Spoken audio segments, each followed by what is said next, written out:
శ్రీకృష్ణ పరమాత్మ అనుసాల్వుడు అనే శత్రువుని అనుగ్రహించిన విధానం అది ఈరోజు మన కథాభాగం. ఆ పరమాత్మ అనుసాల్వుడు శత్రువు అనుకున్నాడు తప్ప ఆయన శత్రువు అనుకోలే. అనుసాల్వుడికి కృష్ణుడు శత్రువు, కానీ కృష్ణుడికి అనుసాల్వుడు భక్తుడు. అది ఆయన బయటికి చెప్పడు, కానీ ఆయన ఉద్ధరించే విధానం అలా ఉంటుంది. భీష్ముడు, ధర్మరాజు వీళ్ళందరూ కూడా సాత్విక భక్తులు, సాత్వికంగా ఉపాసన చేసుకున్నారు సత్వగుణంతో.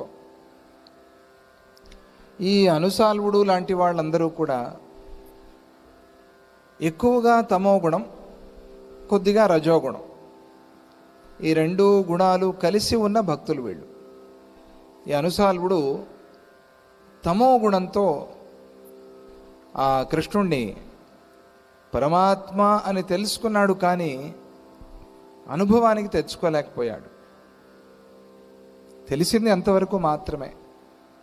వివేక జ్ఞానము, అనుభవ జ్ఞానము తెలియటం వరకు తెలుసు అంతే, కానీ అది అనుభవానికి తెచ్చుకోలే.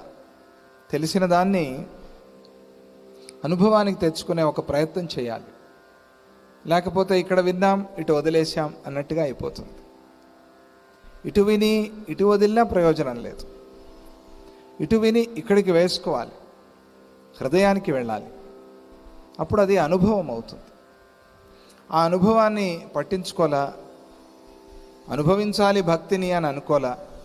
అందుకనే అక్కడే అలాగే ఉండిపోయాడు నా అనుసాల్వుడు. అటువంటి ఆ అనుసాల్వుడు తమో గుణం అడ్డం తగిలి ఆ తమో గుణంతో పరమాత్మని చేరుకోలేకపోయాడు.